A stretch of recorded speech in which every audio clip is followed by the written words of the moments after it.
What's up, everybody? I'm Morgan Robinson. This is Coming to the Mic, and this is my guest, Preston Buchanan. What's up, everybody? How are you? I'm doing good. What's up, Morgan? Good. Just hanging in there. I'm glad you came. I had to go get you. I don't know. I had to go kidnap you from your house. Yeah.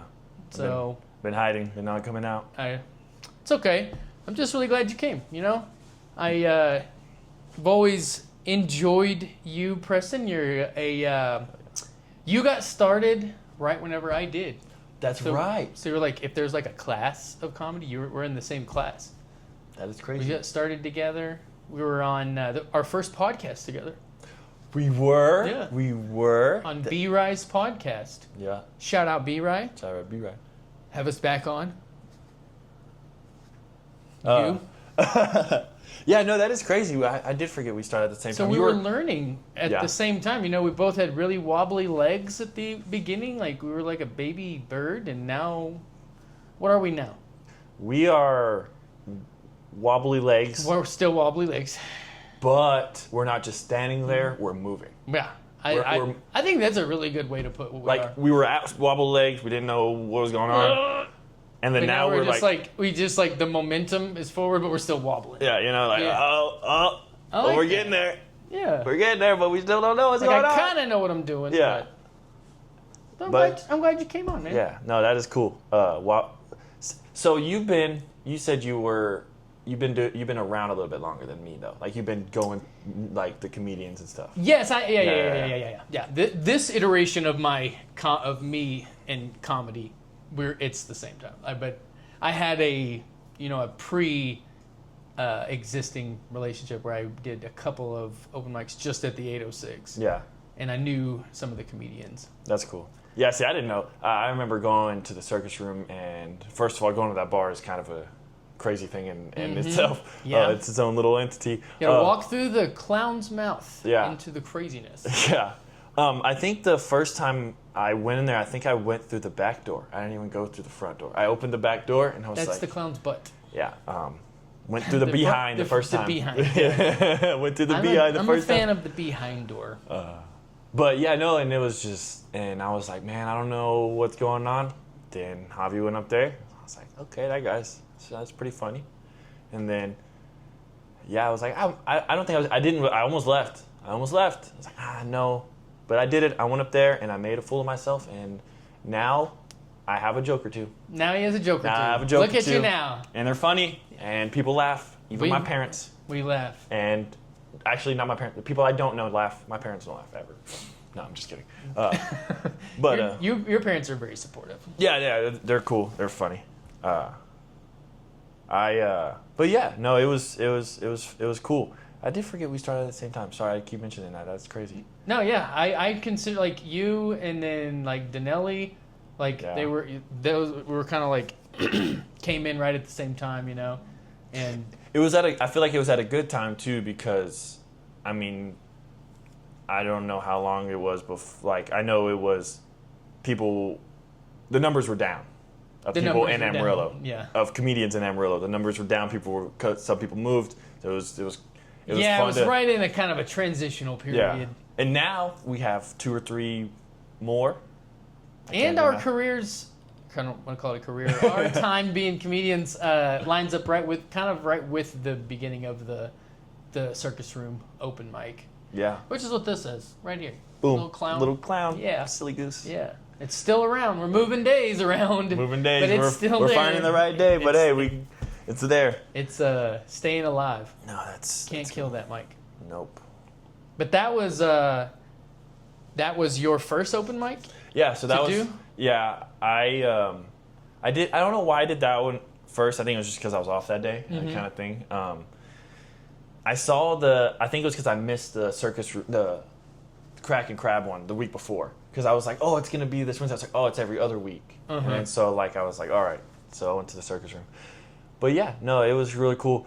So how did you find out about the circus room? So I don't remember how. It was through the Crack and Crab on Facebook somehow. Because I was on Facebook looking up comedy open mics. I was supposed to move to Colorado. and I was gonna do comedy open mics in Colorado. I was like, well, I'll just start comedy in Colorado because I don't have any friends. Like, I'll just make friends that way, or I'll not make friends and just try to be funny, and stuff. And so when I was coming back from Amarillo, quick little side note on a story, Colorado, first night I was there, we were there for 5 hours. My car got hit with 3 straight bullets. Oh, wow. So we had to move back. Yeah. Wait a second. Yeah. You were there for 5 hours. So we drove down there in the morning, right? Mm-hmm. We packed up the night before. We? Me, my girlfriend, my mom, my dad, and my brother, right? Because they're going to help us move everything in. So we drive down there that day. We find the apartment. We almost have trouble getting the apartment because I forgot to do, you have to do like the water and bill stuff before you move into an apartment. I forgot to do that because I was a little young. But anyway, we got that figured out. First things first, Preston. Yeah. We got that figured out, got in the apartment, and we moved some stuff in there. No, I take that back. We moved everything in there. Everything was in there. I do remember everything. The bed was in there. Then we're like, okay, let's go get something to eat. We got something to eat. Came back. When we came back, we went upstairs and would start to put the bed together. We didn't even get a screw in the bed. 9 shots. Boom, boom, boom, boom, boom, boom, boom, boom. 9 of them, I think. But yeah, no, for real, 9. And then 50 Cent. Yeah, my dad, not the smartest man at the moment, and he was like, let's go see where it comes from. All right, what are we doing here? Like, why are we going to see where it comes from? Like, hold on, pause, But yeah, then we decided, man, I'm not going to leave my girlfriend alone. Apparently didn't pick the right area. So yeah. We came back literally we packed up the next morning, and we came back that day, and then I looked up comedy open mics. You're like, I guess we're not staying in Colorado. Yep. While I was pulled over on the side of the road, I was looking up open mics for Amarillo. Really? Found the Crab, and then I somehow found Javi's Instagram through that, and then saw the Circus Room because he just started posting about it. It was like there was like two or three posts, and it was the old logo, the old it was like late night, and it had the it was like an actual a comedy thing, but. No, that shit, it was cool. And then, like I said, going in there, and here we are. And we're a little better with the flyers now. Yeah, the flyers are cool now. Javi does that now. Javi is amazing at that. But, no, it was real cool. It was cool to see y'all were nice. I feel like if I were to start comedy somewhere and somebody was, rude to me or somebody was like, oh, you need to work harder, I'd probably just be like, all right, fuck you, and then stop. Y'all were more like, hey, man, yeah. Keep coming around. Well, me, you were. I was one of you. I was new, so yeah. I was like, I admit. I mean, I had just met Javi. I'm always nice. I tried to be welcoming to any comedians. But at that point, I mean, I was just kind of like, I just want to be friends with everybody because I don't know what I'm doing here. And everybody was always really cool. Everybody was always really cool. Yeah. Whenever at least to me, and I'm pretty sure with you coming absolutely. in. And you're right. I do think that it would make you not want to do it if they weren't. It was such an easy intro that it was it made you keep going. I remember thinking if this was harder. I may not keep doing this, because I was so bad. Well, I was gonna say, the first 2 or 3, and you're not getting so bad. Nothing. They're and they're laughing at you, just bombing. Yeah, and just quiet. It's you say the joke and you wait, and then you're like, oh, well, no. None. Yep. None laughs. That's what I'm getting. And then it's funny because you want to point out stuff like that, you want to be like, oh, y'all are being quiet today, or oh, y'all didn't like that one. But until you're comfortable saying stuff like that, you gotta have the confidence to do it. Because you're like, oh, y'all didn't laugh. Then in your head you're like, oh fuck, they're not gonna laugh at anything I say, and then you're down bad. Yeah. But it's crazy what you learn when people stare at you and want you to say something funny. When you're bombing so hard that you can hear the freeway. Oh man, that was the best. I stole that joke. Oh, okay. Yeah. Well, it's okay. It was funny. It was funny at the time. I stole that from a movie. Oh, Funny really? people. Oh, that's cool. It's cool. Hey, everybody laughed. It got people laughing. You kept going. So that was cool. But yeah, started. I honestly probably like a lot of comedians nowadays. It was Kill Tony that got me started because I was like, that happens a lot. If they can do it, if they can go up there and make a fool of themselves, I can go up there and be a little funny. Like I can do it for 1 minute. Yeah. And I've always been... That gets people too, the 1 minute thing. Yeah.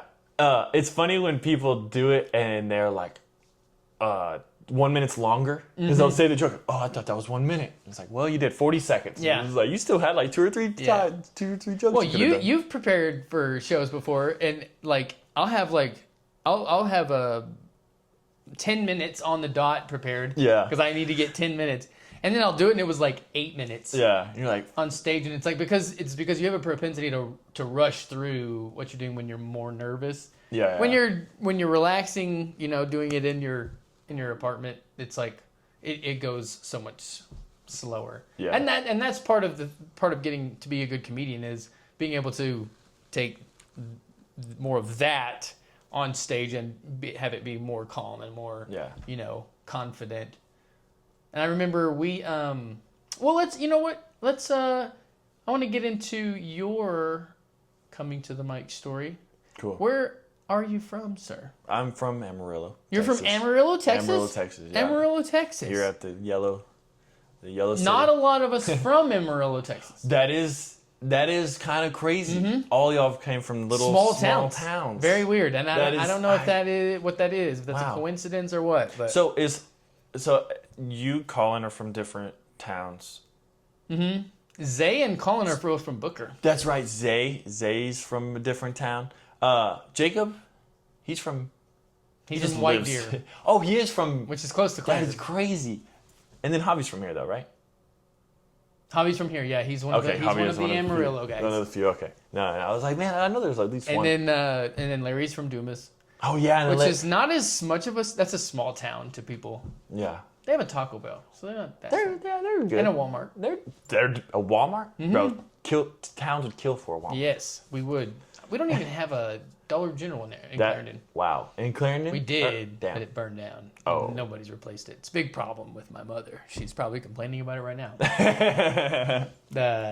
I hear about it every time. Yeah. That's crazy. Gotta get our Dollar General back. The more you know about Clarendon, Texas, huh? If anybody who wants a job or a business venture, if you opened up a Dollar General in Clarendon, it would kill. I'm telling you, there's a million old ladies that are begging for it. Dang. They're driving to Claude and Memphis. How long ago the drive is? To Claude and Memphis? Yeah. They're both 30 minutes. Wow. They're going 30 minutes to go to a Dollar General. Yeah, because everything's so expensive at the grocery store. Wow. Yeah. That's crazy. Yeah. Okay. So enough about my hometown. No, you're good. But yeah, we're a lot of us are from small towns. You're from Amarillo. Yeah. So what high school did you go to? I went to Cap Rock. Cap Rock? I didn't know that. Yeah. It was cool. I liked it. I played sports all throughout high school. Sports. Yeah, but I was baseball. You're tall, so you should. Well, funny thing is I didn't get this tall until about freshman, sophomore year. Really? So, yeah, I was like 5'6", maybe 5'7", 8th grade year. And then I grew to 6 foot, 6'1", 6'2" by the end of freshman year. Man, so I would have killed for that. Well, it was fun, but my knees hurt. And I also have a nickname called Baby Deer because of the way I run. Because when I was growing into my thing, I was just like, wobbly legs. Wobbly legs. Wobbly Legs Preston. That's your new nickname.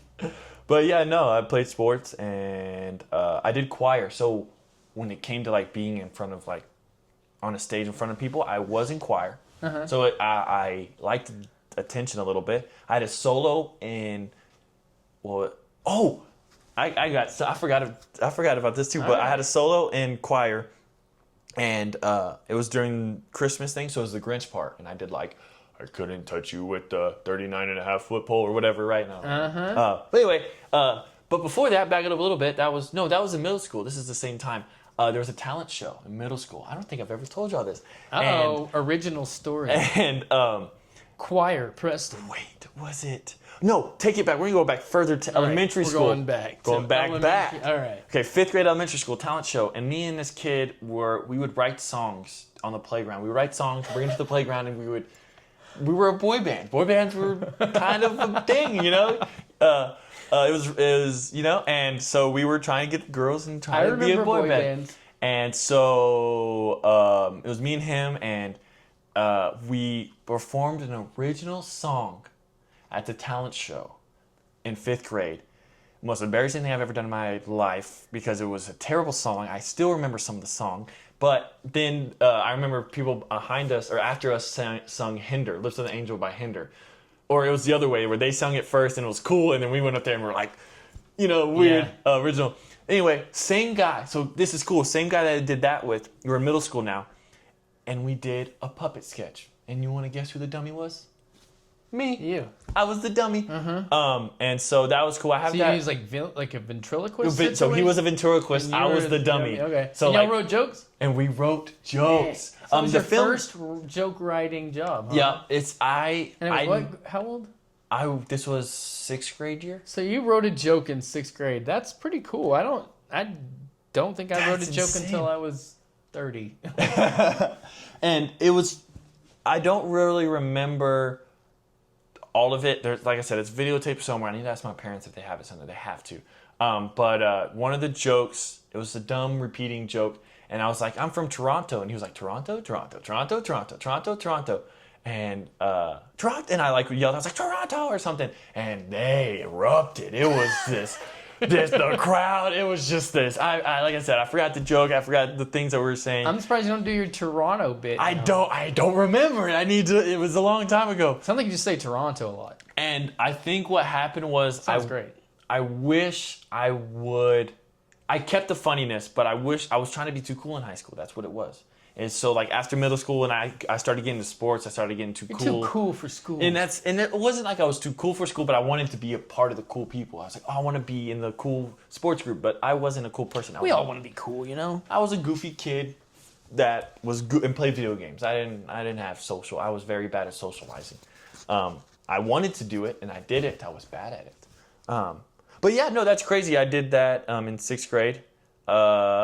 And then I didn't write a joke until I was 21 years old, 22 years old, and we started doing this stuff.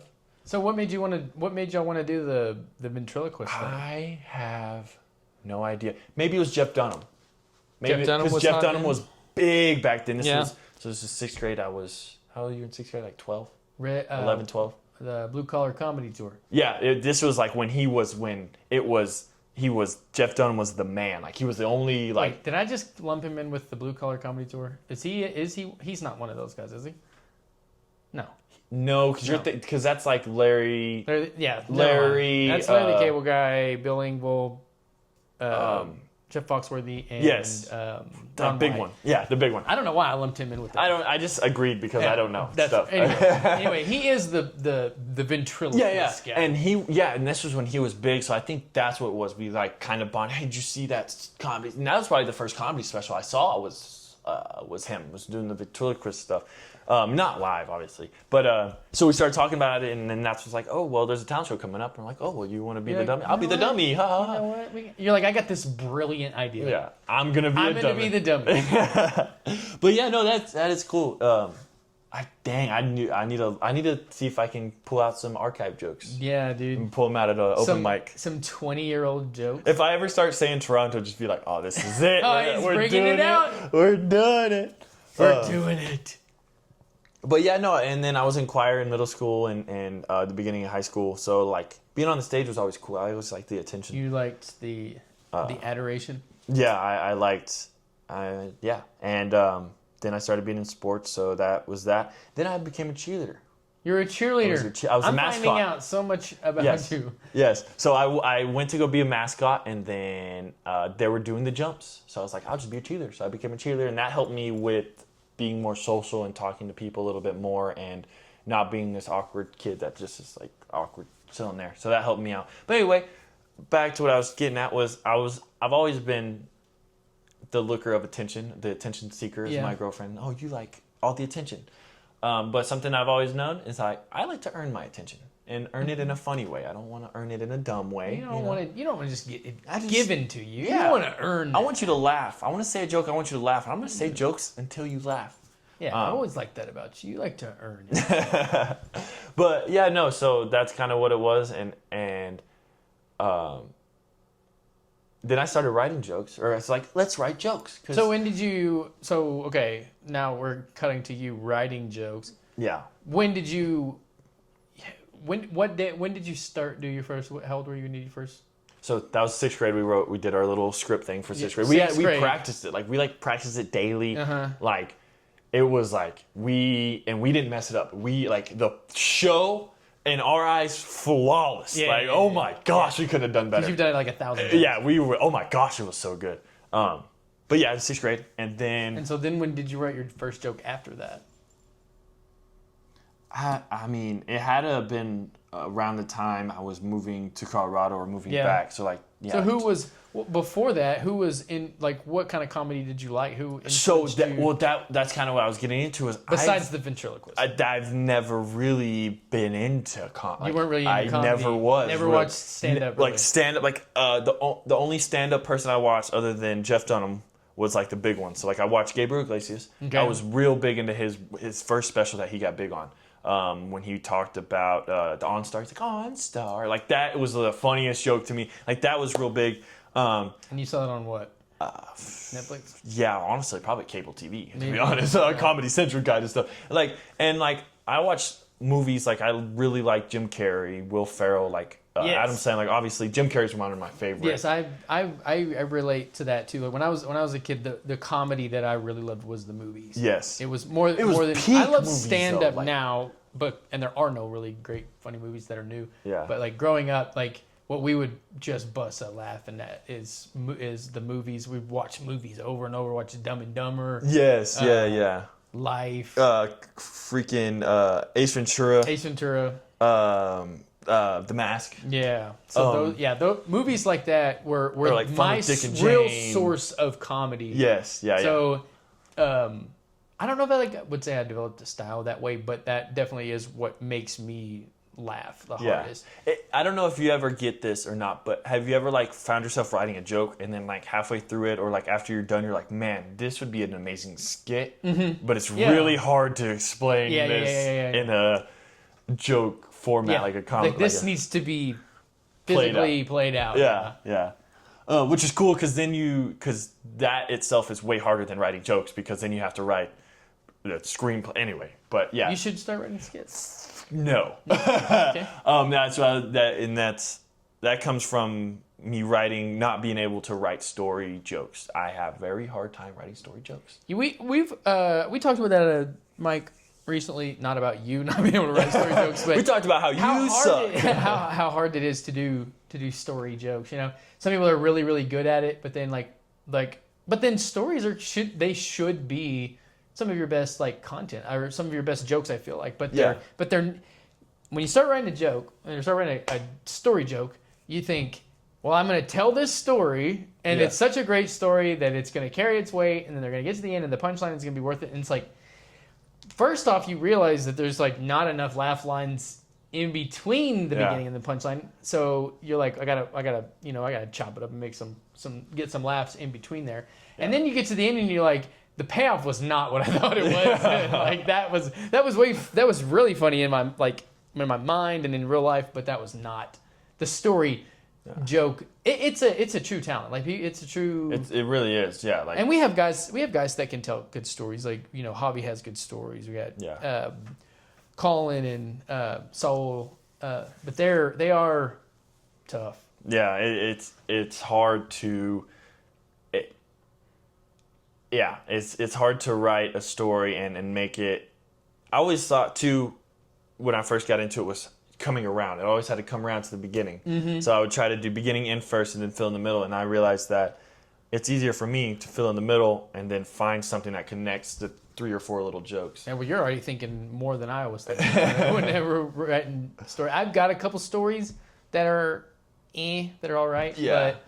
But I don't tell a lot of them. Yeah. I'm also bad at like telling stories just in real life.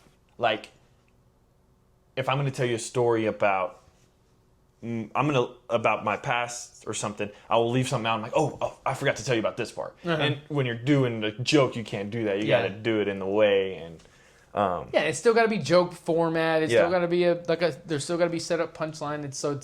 It is a labor. Why did we start talking about? the story. Because I was gonna say with Gabriel Iglesias, he was really good at like saying that those prolonged, because they're obviously professional comedians, but like and I didn't know this back then, but even like watching a couple, Kevin Hart's one of his first ones was like, you're like, man, you don't realize how much hard work and how long they have been doing it, like until you like start looking into the comedian. It's like, oh, it is kind of like sports. You do have to be doing it for 3, 4, 5 years to understand the game, and then after you understand the game, you have to be good at the game.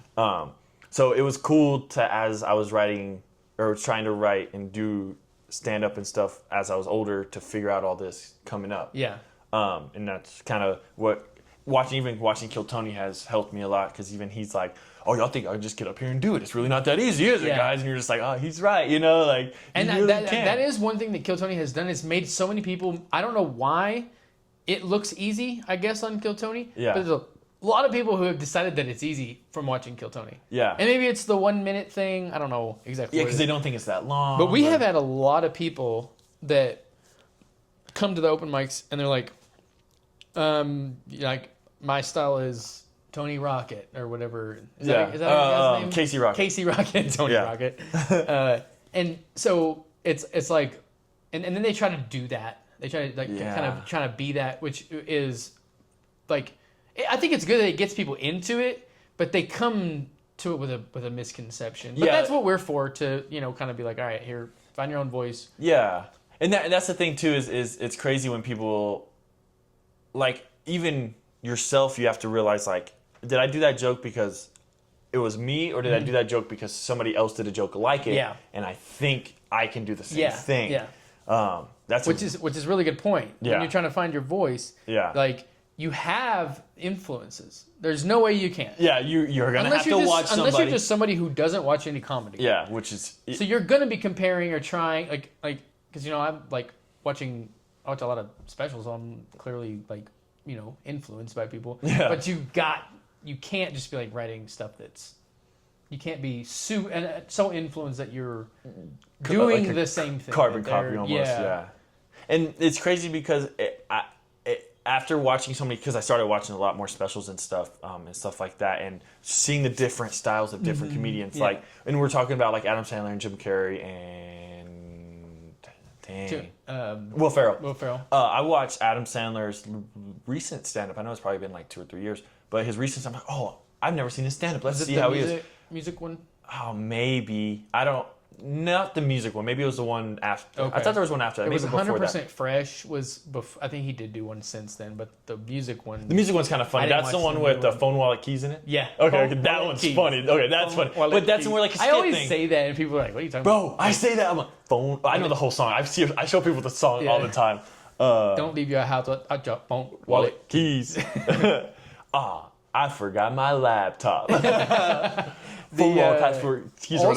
tearjerker in the very last song he does is a Chris Farley tribute. Oh, really? And that'll I didn't see. Like I said, I've never watched the special, but I watched that. That'll make you emotional. Really. Anyway, but yeah, it's crazy because I did watch some of his stand up, and like I said, the first like 10 minutes I'm watching, I'm like, dude, this is not. I don't like his stand-up, and I love his movies. Oh my gosh, Adam Sandler. We're talking about his Adam stand-up. Sandler. Yeah, but his stand-up is. I was just like, man, and this is when I realized that like everybody has their different style. Because then I watched David Tell's. Never heard of David Tell other than Kill Tony. I don't know anything about the guy, nothing like that. And his quick little jokes, just back to back to back to back, is something I love. Like, I'm like, he just keeps going. When did you get into David Tell? Well. It was, like I said, I just was like, oh, this guy was funny on Kill Tony. Let's just see. It was one of those, let's just see. It was just like out of the blue, let me just click on this. But it's the back-to-back was so funny. And then I watched. Because he's a monster. Ari Shaffir, the Jew one.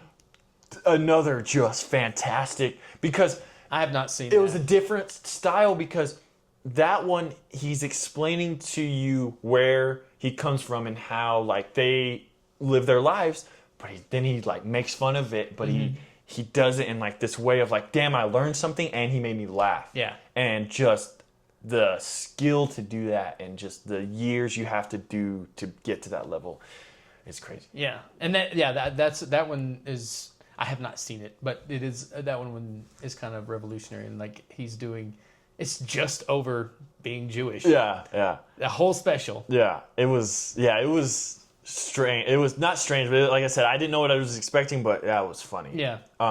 And then the other one was the guy with the X's on his hands. Big J. Okerson. Okay. I watched one of his, and he did crowd work.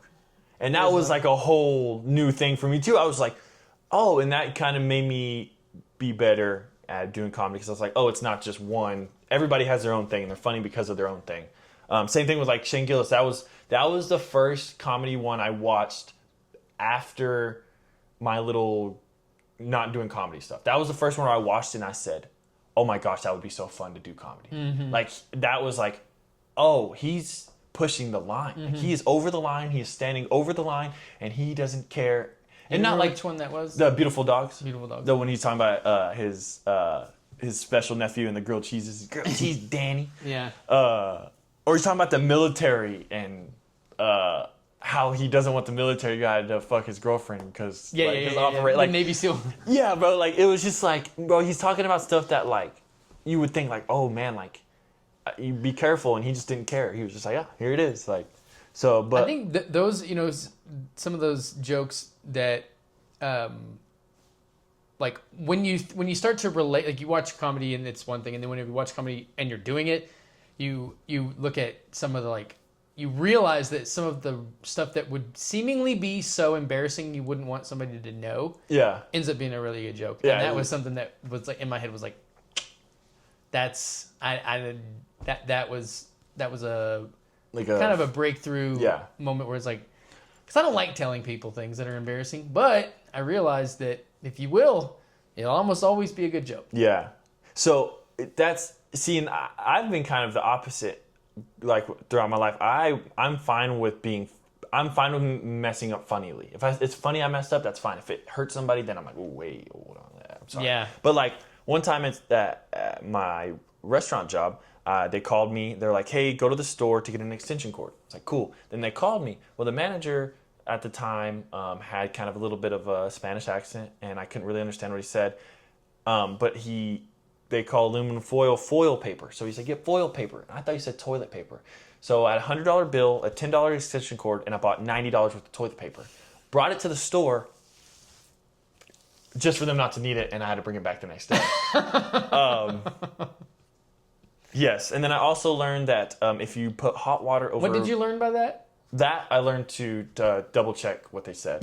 To make sure you understand what people say. Double check, that's what I learned there. Yeah, double check. But yeah, just silly, funny mistakes like that where it's like, just like, dang, you really did that? Like we used to call them blonde moments or like bonehead moments. That's... Yeah. But like you said, like at first you're like, oh, I don't know if I want to tell people that. And you're just like, well, you know what? Like that's something that I don't tell anybody. Yeah, but like but it's gonna be funny. So I don't have any material, so I gotta tell them that. Yeah. And something that is funny too is like self-deprecation. They always tell you that when you first start, like, oh, like kind of not start with that, but like those are the easy way. Then so I was like, oh, let me do that, and I started doing self-deprecation, and then I was like getting personal, not personal like. Where it was like too much, but like I would say something that like I thought it was funny because I knew something about my life. Nobody knows who I am. Like I wasn't making fun of how I looked. I was making fun of how I acted yesterday. Yeah. Like and that's another thing too. People are not as like they're not intimately like in your life. If they're at a show watching this, so it's like it's not that big a deal to. Yeah. It's never a big deal to say something that's embarrassing. We just act like it is. Exactly. Once you do it on stage a few times, you're like, that wasn't that bad. Yeah, that was good. It was funny. So, yeah. But yeah, no, it was cool to see the different, like I said, see different styles and really get into like. Yeah, you really were hit with a bombshell of like different. Yeah, like I said, I just it really is so many different ways to do it. Then I always, like I said, I keep bringing it up, but Kiltony would always, Ron White's the greatest, or the GOAT Ron White, this and that. I never really saw his stuff, and then it started popping up on my, little feed, and literally the funniest things I've ever heard in my life, and he is the nonchalant, like, he literally is like, he's just up there. Yeah. He like, it's like he doesn't even write. It's like he just goes up there. Effortless is what I would call that. Yes, like people that can be so themselves that it's effortless and they're like up there effortlessly. Yeah. Is that's they are true craftsmen, or they get really good. And it was crazy. And like, that's and you can't be like that at first. That's what I was gonna say. You can't be like that. Being calm, that takes a calm energy. Yeah. You cannot be that at the beginning. Yeah. Like, that takes a lot of. We talk about confidence and like getting and what it is. Like you can't just. I wish when we started we could just go be confident and then go up and be. Yeah. And like you can do that a little bit, but for the most part, you have to have, and this is and. I put it, you have to have a well to draw from. Yeah. Of you being successful at it enough to where you go, okay, I am confident because I have done this before. Yeah. But to be like the great white shark, and I say that because a great white shark is very, very calm. Yeah. Like nothing threatens him, so he has no anxiety. Yeah, he's just chilling. To be that on stage, you have to have a lot of good examples. Yeah. Where you have done it really, really well. And so... And he's been doing it for a long time. And this is cliche, but it's like the more you mess up, the better you get. But it's like you look at it and it's like I could never see him in a room make a joke and nobody laugh. Like they're like I can't even imagine that. Like and it's like to get to that point is just insane, because you do have to mess up to get good. There's been times I got 0 laughs and I learned the most. You know, like and like Ron White has done that too. Yeah, and it's just crazy to think. It really is hard, and it's something. It gave me appreciation of how hard it is, and made me appreciate being trying to be a comic more than just it is what it is, and it actually made me understand. Like I already kind of knew musically how it was hard to make music, but like I didn't realize it was like that with a lot of things in life. A lot of things in life. If you can't fail, if you can't fail, then you really can't do comedy. Like if you're afraid of failure, because comedy is going to be mostly failure. Yeah, especially at the beginning. I mean, eventually you get to where maybe it's not, but in the early days, like we're talking about, it's like and even now I bomb all the time. Like it happens. If I'm trying out new stuff, that's and it's crazy too, because I think that's what you go back to, like, people think they can go on and do comedy because they killed Tony. But I think it's because they're so open about it, because there's been shows where people come on and it's one of the regulars and they say a joke, and then during the interview they're like, dude, that just bombed in the other room. Like, that was bad. Like, y'all thought it was funny, they didn't. Yeah. So people have that mindset of like, that too. Nobody thinks this is funny, but I'm going to go in this room and they're going to think it's funny. Like you said, confidence of, hey, let's just try it. Mark Norman will do a joke at one place and it will kill, and then the next place it will bomb. Like, these guys are like murderers, like professionals. Yeah. So it's like, you don't want to get too okay with like, you know, like so okay with it you don't care if you do good. Yeah. But you have to be, to a point, you have to be okay with the failure and you get accustomed to that. Whether you don't like it or not at the beginning, but you do it enough and it's like, okay, this is not that bad. It's kind of like rejection. Like if you get rejected enough, it's like rejection's not that bad. And that's what bombing is. Yeah, it really is rejection of your joke. Like, all right, here's something funny. And you're like, nope, it ain't. And it's like, you just rejected me. And it's like, and it hurts every time. Yeah. But that's just part of it. And like, and you learn from it. And have you ever seen a special? The only reason I bring this up is because I saw it recently. But have you seen a special where like something, and I know they edit stuff, but like where,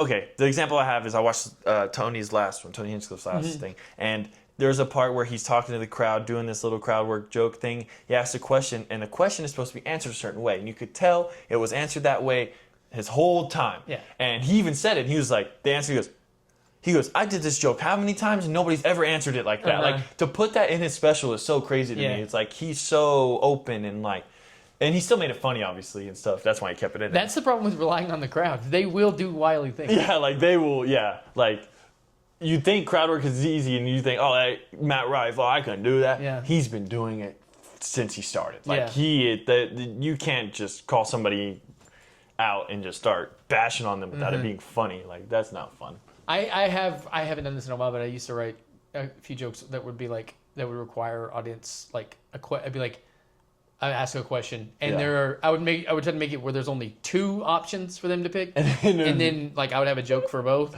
and like that's where like if they do go off script, it's like you have no idea, like you have nothing, like you zigged when you were supposed to zag on that one, and I have no idea where to go now. It was supposed to be letters, and y'all said numbers, so and here we are. Normally they fall in line because it's like who'd you vote for, and they have to tell you. There's only Like I had a who'd you vote for, and it was Trump or Biden, and I didn't even think about it. Like if they would have said like the Libertarian, I'd be like, that's not what you were supposed to say. Yeah, like, come on. There was 2 obvious ones, and you said the wrong one. Yeah, so I did not have a joke written for the Libertarian. I didn't think you were going to say that. Yeah, that is funny. So you you were influenced by To Kill Tony and all them, and so we talked about your first open mic was the Circus Room. Then you did the Crab, and also our first show was together too. Me and you did our first show together, and do you remember when it was? Hold on, dude. Hold on. It's been a couple years. I guess it was. We just started. How long have we been doing comedy? Over 2 years now. We're 2 years. 2 years and a few months. Our first one was at the Smoke Shop. Was that the first one? No, there was one before.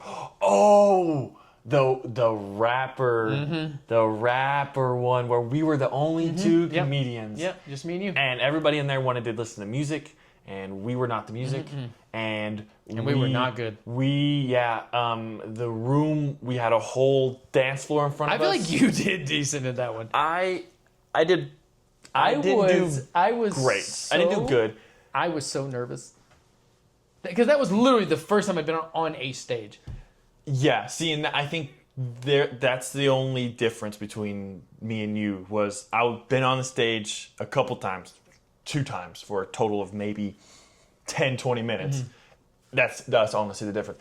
Also, another difference, I had like 5 or 6 people there to watch me. So I had a little bit more confidence in like you're like they're gonna give me sympathy laughs at least. You know what I'm saying? So like that was a little bit more. You did have like confident. a whole section. Yeah. So I think that don't think. I mean, obviously it's too late now. You don't think about it too hard now. I'll tell you, like I was the nerves were so strong. Yeah. That it was like I just had to get that one out of the way. Yeah, like you just had to get one. It was a full-on bomb. And that's a great one to get out of the way because it wasn't a comedy show. Yeah, and so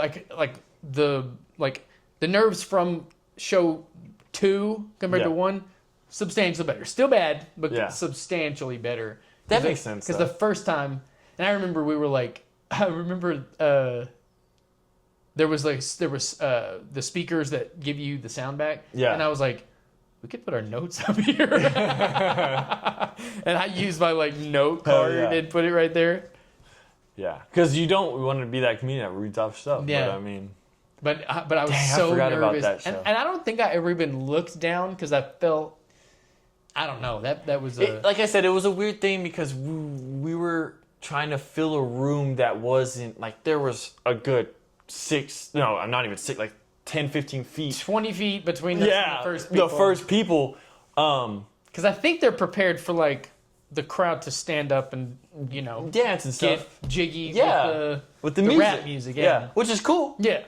But, I wish we would have got off the stage. If we would have got off the stage, knowing what I know now, I don't think I would have got on the stage. I think I would have been in front of the stage, and I would have been like, you know what? Or I would have got on the stage and been like, you know what? Does this reach? Because I'm getting off the stage. Yeah. I need to be with you. I need to. Knowing what we know now, ideally that would have been that. Yeah. If you could do that, if that mic would allow. Yeah. But no, that's crazy. I forgot about that. Shout out Radic Soul for putting this on. No, that was really fun. That was really, really fun. It was cool. I felt so cool going through the back door. Yeah. To the back door. That was the first time I was in a green room. I was hanging out in the back. Yeah, that was really fun. The first green room experience I remember was the smoke shop one. Yeah. And it's because we're in the back, and I was like, oh, we get to come like from the back, like from the curtain. Little secret, I could hear y'all. Of us talking? Mm-hmm. Because I was like, I don't know, I had like a perfect little like sound tunnel to where y'all were at, and I was the closest one to y'all. Oh, okay. And I could hear y'all. Oh, fuck. I mean, we were laughing though too. I mean, so.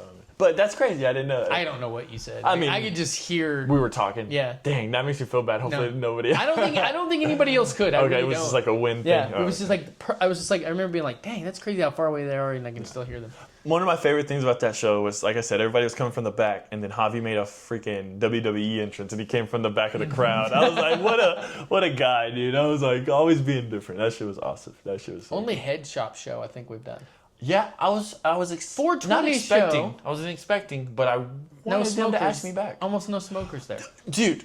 420 show. I get they it. only put the pot hits on. I was about to say, yeah, you're right. Yeah. It's a 420 show, and then I remember one of the first things that Colin said was, "How many people smoke weed in here?" Not one person. And then they could have also just been lying, but I thought that was weird that they were there and nobody raised their hand. Yeah. Because there was a couple of getting high jokes I had. So, but yeah, no, it's crazy because that show felt cool because of the room. Mm-hmm. I wish we could have a room like that. Like, yeah, that one. Yeah, if you like have a certain size of crowd. Yeah.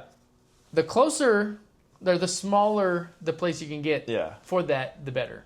And that's why I'm happy I did Bomb City, because that room is awesome. It's so big. It's well, big as in like tall, but like it's still a lot of space. Yeah, it feels like a club. It really does. I've never been to a comedy club. But it's very different from a comedy club because that place is very well lit and there's very high ceilings. Fair. As like comedy clubs are like and smaller.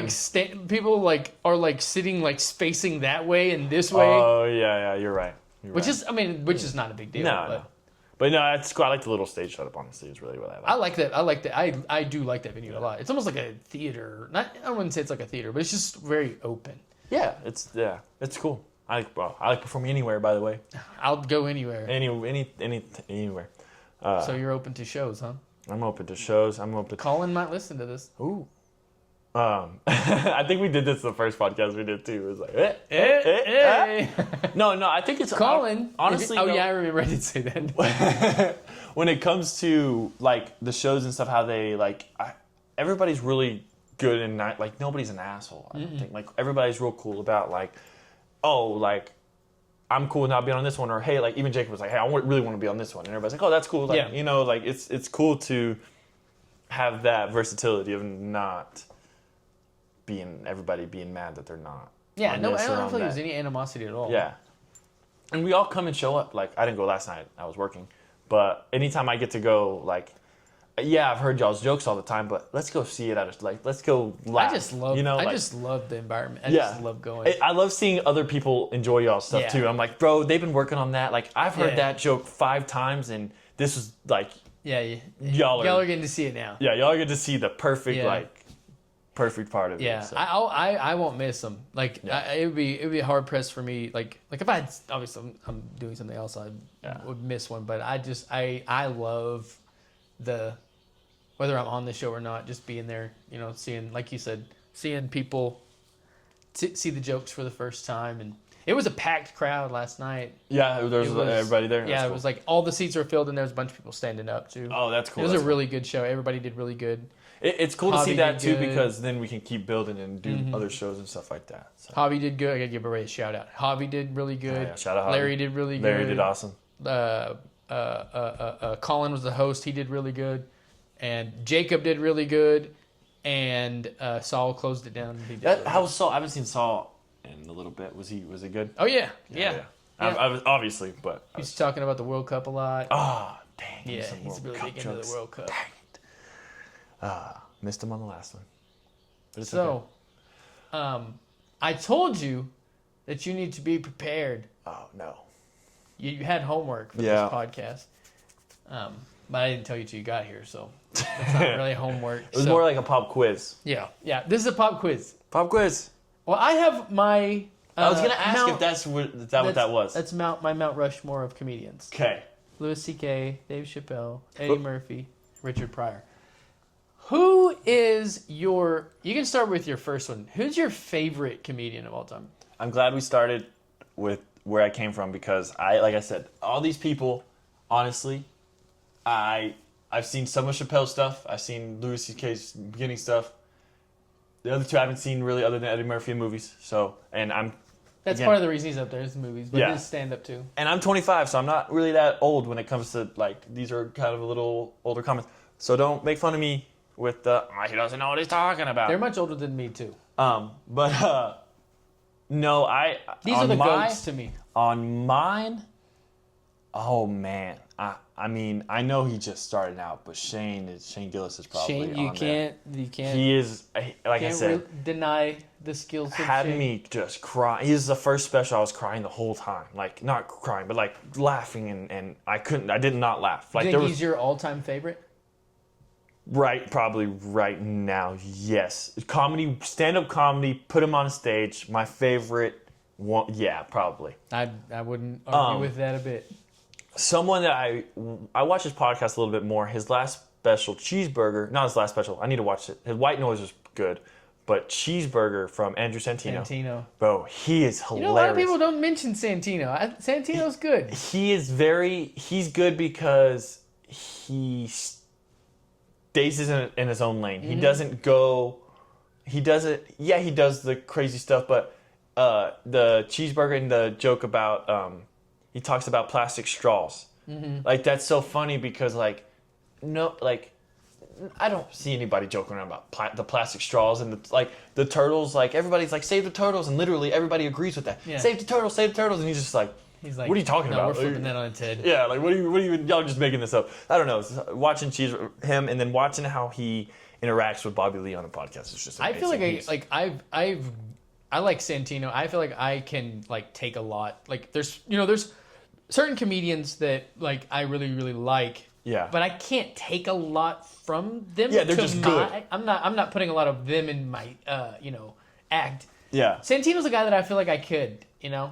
I just feel like he's very smart ass. Somebody told me that and this was a long time ago, and it's not even, it's stupid to even compare, but somebody said that I reminded them of Andrew Santino on stage. That is cool. No, that's a cool compliment because it's like, oh, you like him, man. It's ridiculous because clearly I'm not, like, I was ass then and am now too. So, but Santino is it's cool. I'm glad that you have somebody, because we haven't heard that one yet. Yeah, Andrew Santino is one of my favorite. Gosh, he's funny. And the way he interacts with the guests they have too really well. Like, he's very good about bouncing off, or like he can change. Like, he's a very good actor. Yeah.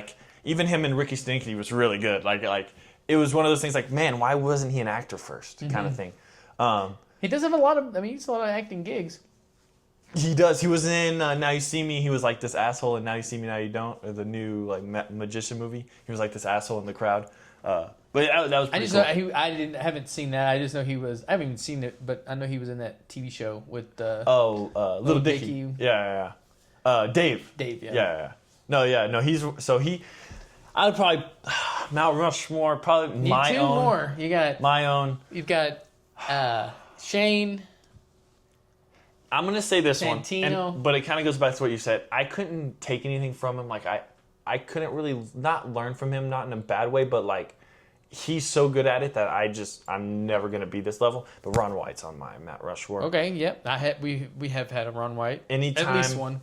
He is so funny. I mean, like we talked about it, calm, collective. Just, hey, this is what I gotta say, and you're gonna laugh. Mm-hmm. So here it is. It's gonna be funny. Oh, my last one. You got one more. There's so many out there because Mount Rushmore, I mean, you're talking about the goats. Yeah. Man. Ron White was probably the oldest one I'm going to go with, though, because I don't think I've seen a whole. Would it be a Kill Tony version? Okay, so this is a crazy pool. What is the... see, now I don't even know his name. I can't remember his name right now. He is a bigger guy. And he talked like this, and he's real loud, and he's real big, and he like, and one of his specials has his signs on the back, like a whole bunch of like crossroads signs and stuff. Are you talking about Ralphie May? Yes, Ralphie May. Golly. Anytime I see clips of him... Oh my gosh, yeah, R.I.P. anytime I see clips of him, just that guy, he thought about stuff different. Yeah. Like just the are you really serious that this is really gonna go like this? Come on out. Like that is funny to me. And that's coming from even like I watch my favorite TV show is Jerry Seinfeld. Uh-huh. Not a fan of his stand-up. It's weird to say that. I'm very not a fan of his stand-up. That's not unusual. Very boring. Mm-hmm. Funny things in there. Yes, funny jokes in there. Yes, boring. He doesn't do this. Like He's coming to Amarillo. I know. Him and Jacob have beef. Him and Jacob. Mm-hmm. Like real beef? Mm-hmm. No way. Mm-hmm. Okay. Anyway, I'm gonna have to ask you about that. But yeah. So like, it's just funny because like, Jerry Seinfeld's show is really good. Jim Carrey's really good. He's my favorite actor. And they both do comedy, but it's like their stand-up is like, that's whatever. Jim Carrey was one and similar to, I would say we'll say not similar because Eddie Murphy had the great specials. Yeah. But Jim Carrey became he was a stand-up as well, but he was such a star that they started putting him in movies real quick. Yeah. And so then he was like, why am I going to do stand-up? Yeah. I'm a movie star. I remember seeing one of his like clips of him doing stand up, and I was like, "Oh, he did stand up first." Like, oh, that was a thing. Yeah. But it was so funny. Like the little clip I saw of him and you could tell he was an actor, just the way he was just fucking. They were like wanted to do that stuff, and that was always a means. That's how it was back. A means to the movies or or talk shows or like that was.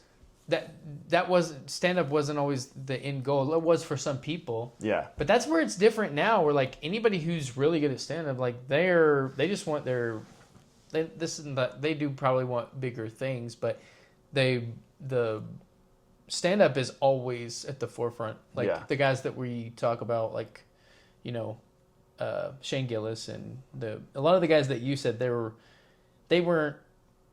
There's no real movie business like there was back then. Yeah. You can't really. There's not really going to be a place for like a Eddie Murphy or a Jim Carrey now. Yeah, because it's like they just. If you're famous, you're in things. Which is sad because I loved those movies were a huge part of my childhood, but also cool because it's like, all right, well now they get to hammer down on the stand up. So it probably means we're getting some of the best stand up of all time.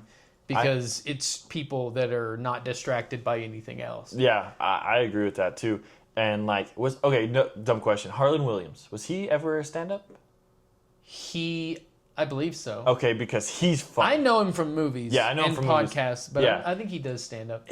He does his podcast. Any podcast he on is hilarious. Oh, he is so naturally funny and sorry, I don't mean to get off topic a little bit, but also I have a little beef with the roast. We have beef. Beef with the roast. I don't know why I just thought this through a little bit. Beef with the roast, okay.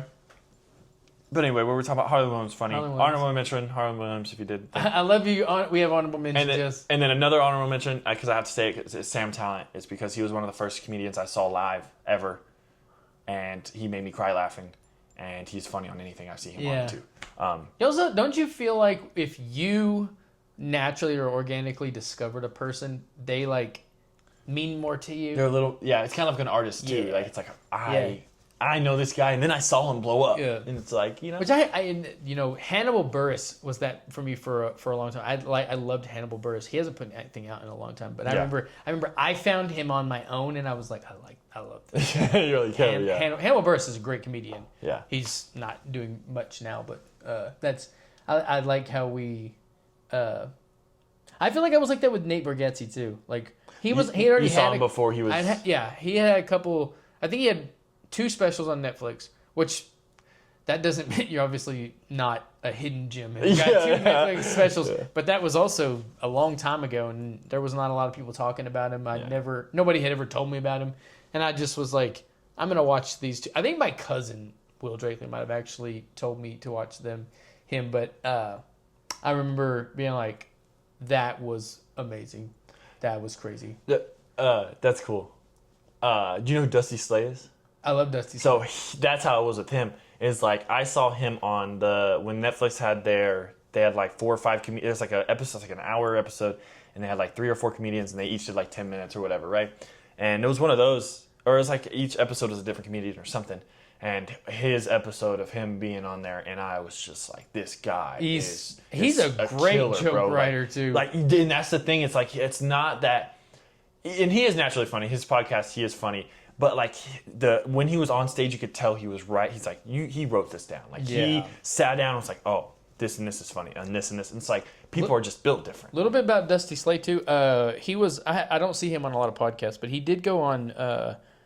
I believe it was David Spade's podcast, and this is when I was into Dusty Slay big time. Like I found him through just listening to comedians on Pandora. Oh, okay, yeah. And like by artist. Okay. It's like you just play like instead of a song they play it's a joke. Oh, okay, and that's cool. They shuffle through the artists. That's fine. Through the comedians that way, and he would always come up, and I would be like, dude, he would just kill me. Yeah. So I looked him up on a podcast and watched him, and he's had and so this made me like curious about people's memory. He said that he was real natural to him because he had a really good memory. He said I think he's got like almost like a photographic memory. Oh shit! And I just always think, man, how what an advantage that would be, bro, to remember stuff, to be able to remember so much, because like instead of just like capturing like the small percentage that we do of stuff, he was like he doesn't even have to really like write jokes down a whole lot. He just like remembers them. Yeah, he sees it in his head and then he tells the joke. And so dude. Dusty Slay is really good. Dusty Slay, he has that really like the nonchalantness. Trailer park humor. Yeah. And that stuff is just so funny. Him and Thea Vaughn are the same opposites. Yeah. So Thea Vaughn's the crazy, outgoing trailer park person, and Dusty's the other side of it. I just go to work and I go home. That cadence, dude. That cadence is just so the funny. Calmness. It doesn't remind me of him, but it reminds me of this, like how Mitch Hedberg used to be, kind of like just no. Like that's kind of how Dusty Slay is. Like now he's kind of getting where he smiles a little bit, but like when I first saw him, he was very just like he would do his little hand. He's like, when I do this, my joke's over. And you're just like, that what? Like that makes no sense. Like why does he do that? Yeah, and I don't know if you noticed, but the whole thing, every time he said a punchline, just. Bro, he's always like I don't know what got their little thing. I don't know what you call and that. And then Shane Gillis and his fucking. Yeah. And it's funny when you see that, and then again, Kill Tony, you'll see people try to do that. You'll see they'll try to do it, and you're like, stop doing the hand thing. Yeah. Like, well, there's a lot of Patrice O'Neill used to call it babies, which just means just like people that are influenced by you, but a lot of people that are influenced by Shane with the hand, with the holding. We've all done that. Yeah, we've all done that, and we've all been like, crap, I'm doing Shane. Yeah, because he made it. He was funny while doing it. Like he made it. But yeah, no, that. Yeah, Dusty Slay was good. Are you putting Dusty Slay on the Mount Rushmore? Because now you're at this point, you're at like 6 I know. or 7 or 8, Okay. Cool. That's cool. We got honorable mentions up there. Okay. So we got. I said Ron White. Officials are. We got Shane, Ron. Santino, yeah, Andrew Santino, and then Ralphie May. Yeah, probably Ralphie May, because like I said, I've never not laughed at Ralphie May's thing. Another thing too is this might be a me problem, but like sometimes when I turn on stand up, the first couple jokes are funny, and then I'm like, okay, like I don't want to. I'm done watching this. And that might be my attention span, because my attention span of I think swiping. Attention but span's that's what kind of sucks. Of like that. That's why. The Shane Gillis one was funny because I didn't want to not watch it. Like I was like, oh my gosh, keep talking. Yeah. Or like when you get riveted by somebody like that, like they're truly great at their job. Because there's not a lot of guys that when I watch them, I'm like, I'm just like keep going, riveted through the whole thing. That's why honestly I feel like, and this is not a popular opinion, but I feel like the 30-minute special should be more of a thing than they do 30-minute specials, but for like Netflix presents and stuff. Yeah. People have come up that way where they'll do, it'd be like a showcase of like 5 comedians, and so they can't do an hour. Yeah. And so, but I think that Earthquake did one that was 30 minutes. I don't think everyone will do one. The hour is such a staple, but I think that they'll start doing the 30-minute thing a little more. I think they're scared that if it does go to 30 minutes, that nobody will ever do an hour again, which I kind of agree with. Yeah. But I think that's what they're scared of is like like you said, the staple and tradition of like. I think Netflix, whatever happens with Netflix, because they're looking at all the numbers on this. So if we'll know when the attention drops too much at the 30-minute mark, because then they'll start doing it a lot. They'll be like, all right, because then we're not giving we're not giving I don't know, Santino an hour. We're giving you 30 minutes. Yeah, because we know, and also I think that if you were preparing all year for a special, and you had instead of an hour to fill, you had 30 minutes to fill, you could really jam pack that 30 minutes with laughs, right? Boom, yeah. So. I don't know. That not a popular opinion. I've brought that up to people before. They don't like it. Like they think that the hour is the thing. And it also depends, like we said, on your style too. Like you have somebody that has the stories and has and they need the hour to develop it. Yeah. Yeah. And then you have the people that are like freaking like they can get Dave Attell, and like, he just boom, boom, boom, boom. Jim Gaffigan, he could get in 30 minutes. He could get 400 laughs. Yeah. And like it would be possible for him. So, but you're right. Tom Segura is not going to get that many because he's going to tell us a lot of stories. Yeah. So maybe the 30-minute would be maybe start off with the real quick joke tellers first. I don't know if this has ever happened to you either, but like Tom, I didn't know about Tom. I knew about Bert first before Tom because Bert was like the mainstream person, and my friend was like, "Yo, he's not like he's okay, but like Tom's funny." And I'm like, Tom's not funny. Like he's just there to make fun of Bert. But no, Tom is fucking funny, dude. And I remember watching I didn't realize he was so big back in the day. Like not fat, but like he was both. He was but like he was chubby, but he was also fun. Like he was big back then too. And to see him lose the weight and still be funny, I miss chubby Tom. But like his one special where he is just blown up. Yeah, I was laughing. That's his best. That's his best self, if you ask me. Oh my gosh, he was just going and going. I remember hearing him talk about in a podcast about how he was like. Because he would look slobby on purpose. He said that was like really? He would do that. He was like I felt like I had to. He would wear like he would want his shirt to look like not great and like not wear good clothes because I wanted to look like shit because I thought that was funnier. Yeah. And so he clearly doesn't do that now. He's wearing like a Rolex and he's yeah. Which, I mean, is cool. It's healthier for them and stuff. Health is cool. Because we did just talk about two guys that have died from being big like Ralphie May and Patrice O'Neal. So it's good that they're slimming down. Yeah. Because we want the comedians to be around. Yeah. A question. I don't know if anybody asked you this. If you could be a comedian or a comedian actor, and like, I would want to be like that person. Who would you want to be? If I could be like? Yeah, I guess that'd just be your favorite. Because like me would be like, I'd want to be like Will Ferrell probably. Well, I don't know if I would say Will Ferrell, but Will Ferrell was like the biggest monster in movies. He's such a good guy. He had a movie that came out of the 2010s. He had a movie that was like a blockbuster hit in almost every single year of that decade. That's crazy. That's insane. We will never.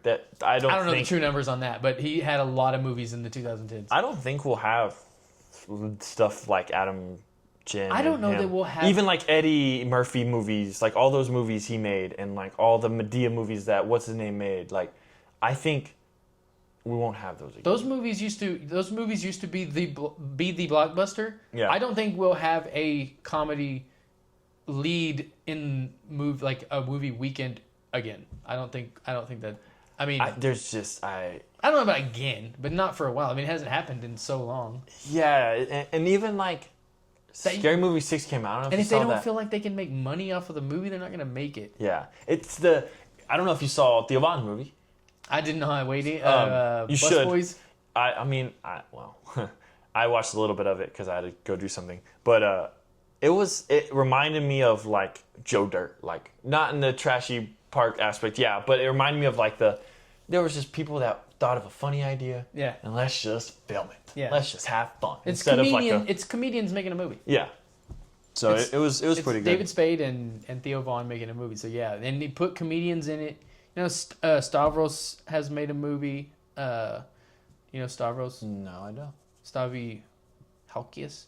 Oh, I'll have to look at it. Let's Start a Cult. What his movies got. So they've made some of these. independent movies. I think I have heard of that. Let's Start a Cult, you said?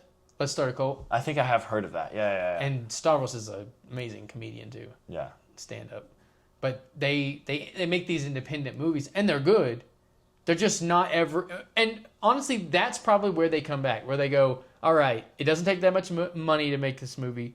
Movies are getting cheaper to make. Yeah. Let's make this movie for $500,000 or whatever it costs to make the movie, and so it'll be more independent, but people like us will be aware of it because of who's in it. So we'll be able to you know, it'd be on, whether it's on a streamer, I don't know how you would. There'd always be a good way to find it, I hope. So, Bus Boys is one. Stavros is those guys that are like, you listen to their podcast, so you'll watch their movie too. So that may be where they come back, and they don't come back in a big way where they're these blockbusters where everybody watches them. That's also kind of where media has gone. Everybody's attention is so split that, there's not, one person who's getting all the attention anymore. Fair, yeah. So everything is so split.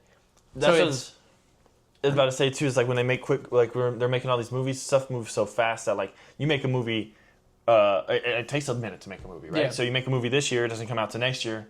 Well, half the jokes that you made are not funny anymore, or a person has done something crazy, we have a different president.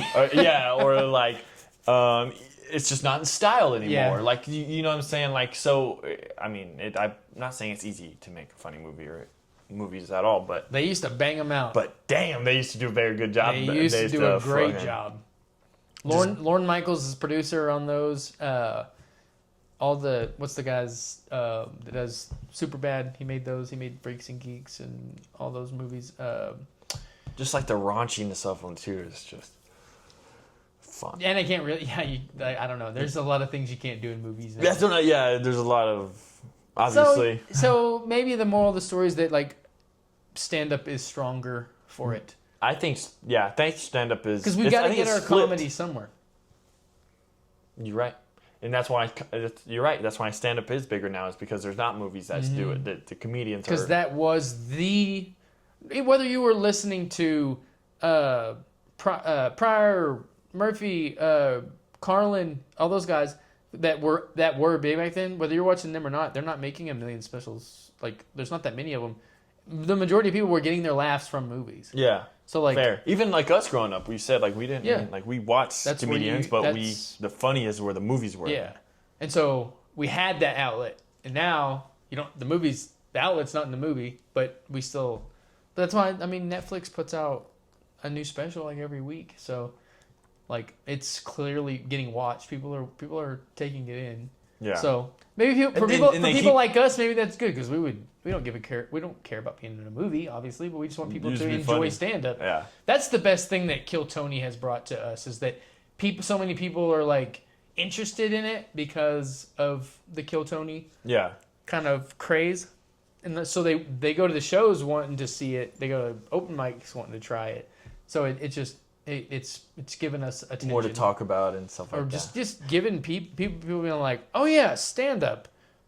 I want to see how that's. I was wildly interested in just watching before I even wanted to do it. Just watching Clemente at 806. I just wanted to watch him work out jokes. I just thought that was so fascinating. Yeah. I thought it was crazy that there wasn't more people watching it. Yeah, you're like, bro, I don't want to come out here and see this guy. You know what? I know, we see him at the polished jokes at the shows, but I don't know.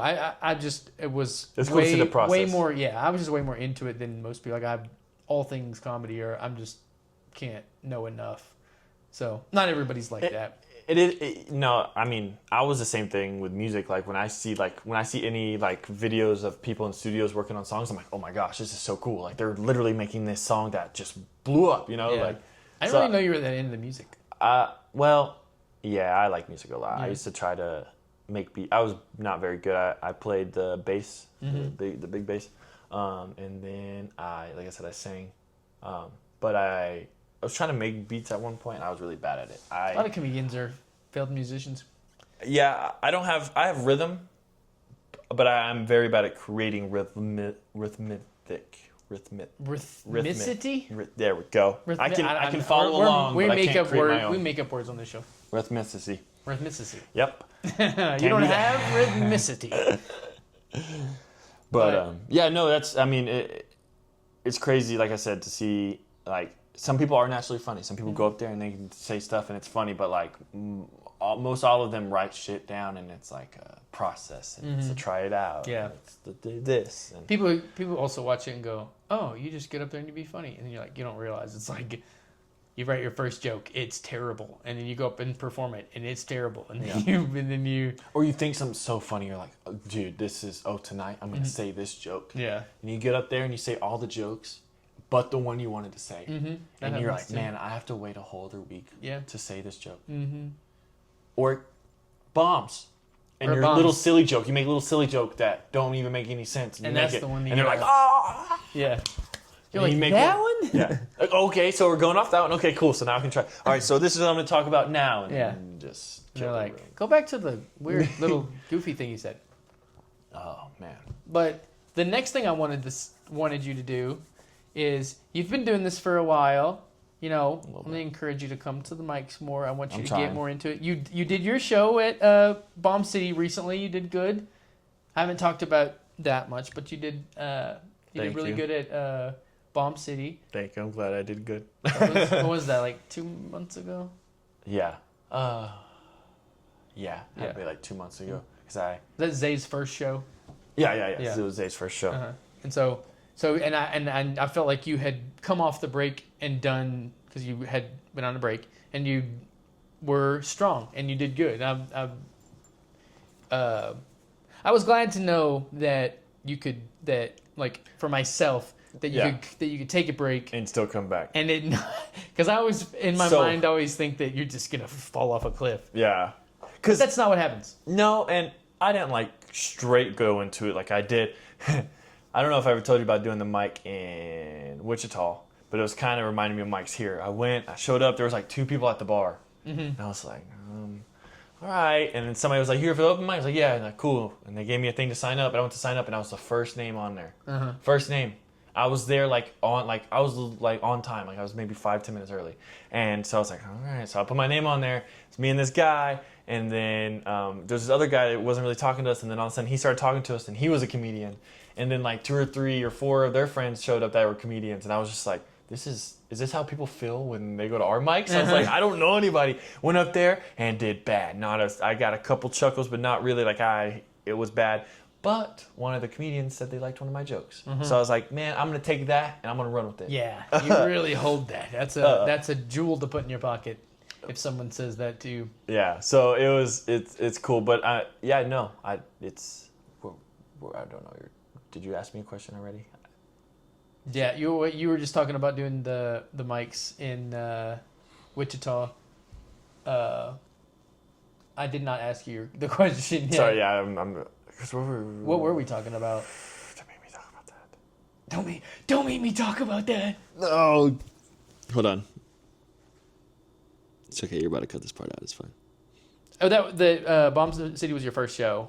That was what we were talking about. Oh, okay. Okay, hold on. We're gonna.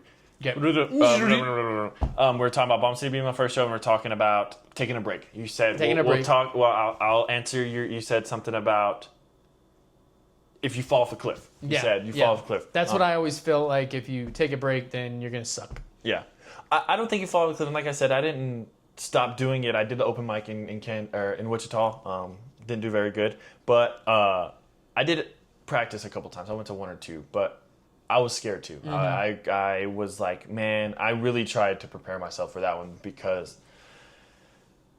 it is scary after you take a little break and you go back up there and you're like, oh no. And I did a lot of jokes I've done before, so that kind of helped me a lot. The next show of get on one this year. No, I'm just kidding. Another one. Colin? No. But I'm gonna try a couple new ones. I mean, like I said, you said open mics, but continue. Well, my question, this will be the last question. I'm going to ask you, you've been doing this for a while, 2 years and some change.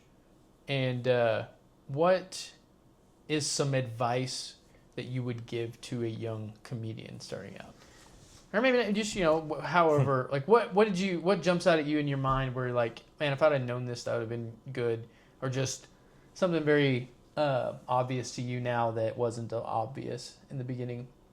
I kind of said it a little earlier when we were talking about it, but just like it's gonna take a little work. It's not. You could be funny in your friend group. Mm-hmm. A good. Not saying if you're not funny you can't do this. You can do whatever you want, whatever you put your mind to. But if you're thinking like, man, I can do that, and I'm funny around my friends, that's a good start. Just know it's completely different. Mm-hmm. It's not the same. It's gonna take a little bit of work, and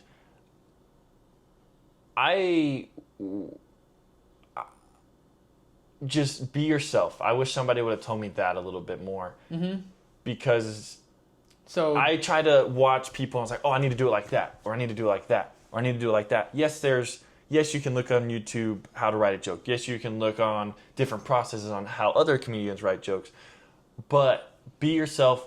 What you think is funny, be funny. Don't be like, oh, I think this is going to be funny because of this person. Mm-hmm. Or, oh, this topic right now is funny and I got to try to find something funny about it. It's like, you don't have to do that. If you think this is funny, you want to make a joke about this, then make a joke about it. You know, like.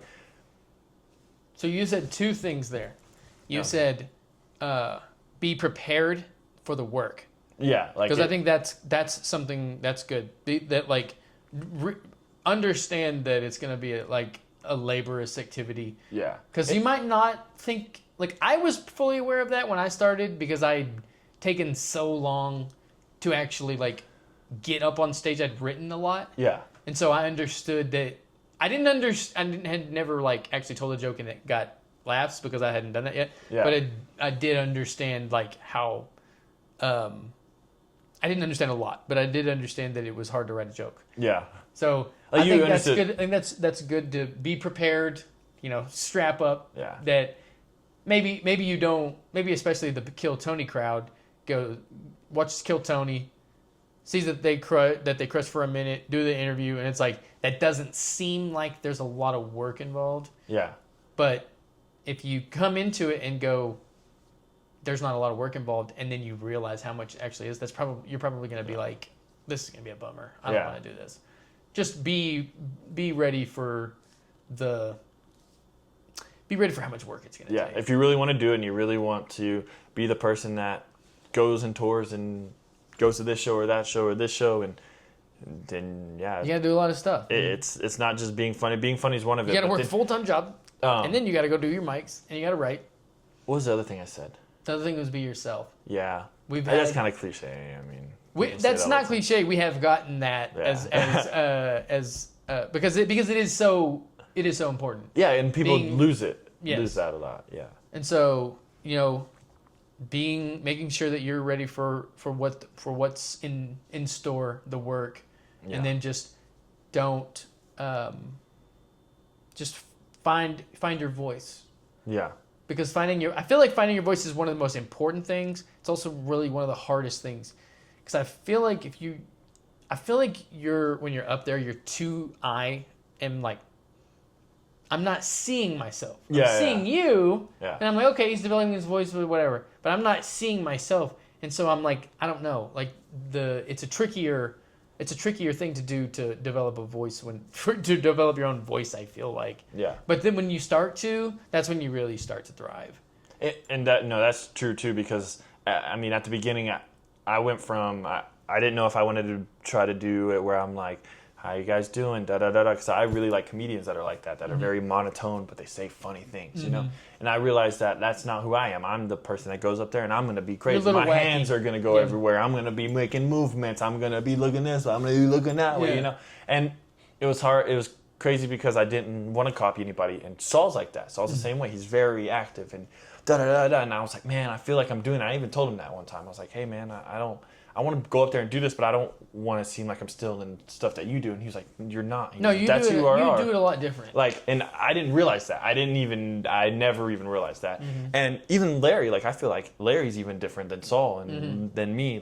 He's just a different type of, crazy. And it's okay that it's okay to have comedians that are crazy as long as you're your own crazy. Yeah. It's okay to be calm as long as you're your own calm. Energy, which crowds love energy. So that's good.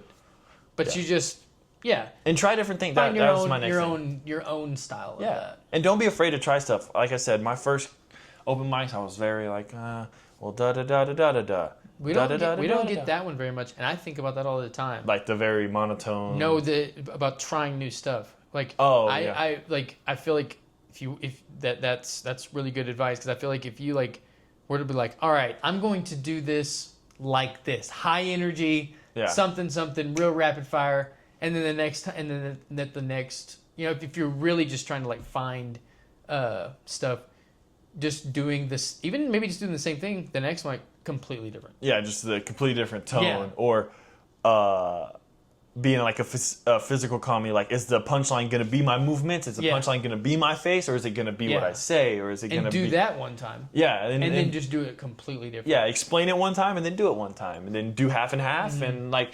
That's not something that I've done, but I've always thought, man, that would be a good use of your time. There's no right or wrong way to do it, and it also keeps people entertained because, and this is gonna sound bad, but we hear each other's jokes a lot. And if I hear your joke one day and you're just like da da da da da da da, and I'm like, oh, like that's kind of funny, and then the next time you're like, oh, da da da da da da, and I'm like, that's whoa, different. Hey, like, do that again, or hey, don't do it like that. Yeah. Do it like this. You know, like. That is true too, because you're doing a lot of these jokes for comedians that have heard your joke before, and if you really want to, if you want to try to get a laugh out of them, a good way would be to change that cadence up for their sake, to get a laugh from them. You know, a lot of times you are relying on someone who is going to have a natural propensity to not laugh because they have heard the joke before. Yeah. And you're relying on that response to tell whether your joke is funny or not. Yeah. That's not good. That's not good. No. Because then you don't know, like, I don't hate when y'all laugh at my jokes. I'm glad y'all laugh at my jokes. But, like, when I first started and go into, like, the crap and stuff, and I'm pretty sure a couple of us maybe felt like this, but, like, I knew Colin was the guy. Colin was the dude that did everything, blah, blah, blah, blah, blah. I didn't give a shit about anybody's laugh but his. And I was just looking at him like, why is he not laughing? Why is he not laughing? Why is he not laughing? Until I stopped caring about his laugh and started caring about everybody's laugh, did I get him to laugh? You know what I'm saying? Yeah. Like, I said a joke, everybody laughed, I looked over and he was laughing. I was like, oh, I got him this time, you know? Yeah. And there's been times where he's only laughed and nobody else has laughed, and that feels good too. But it's like, there's no right or wrong. Like, people are going to either think it's funny or think it's not. And that's fine. You just got to work on it. And yeah. I think that's good advice. You gave a lot of advice. That was there. A lot, yeah, I know. I like good because we're running out of original advice at this point. So I like that you rapid fired gave us all that advice. I like training people and showing people how to do things. It's cool. Yeah. I'm not very good myself, but sometimes I like showing other people how to do stuff. I'm the same way too. I feel like I get a lot out of helping people too. So, thanks for coming. Yeah, no, it was fun. We did it. We got to get you back to work. I was on the mic He was on the mic with Mr. Morgan Robinson. Yeah. You got to go to work, you know. Yeah, I do got to be on the work. Yeah. Was I on the mic? Or was the mic on me? That's a great outro right there. You did it. Thanks for coming, man. Hell yeah. That's that. I don't know how much you're gonna edit this. This is fine to keep it in, but that last thing's gonna be on. That's what I'm posting. I want that little clip. Okay. Am I on the mic or is the mic on me? And boom. And then so they're like, oh, what do you say in an episode? Just watch the episode to find out. They have to watch the whole episode to find out. Genius. Gotcha, bitches. Well, no, that shit was thanks, fun. Guys. Yeah. Goodbye. Bye. Yeah.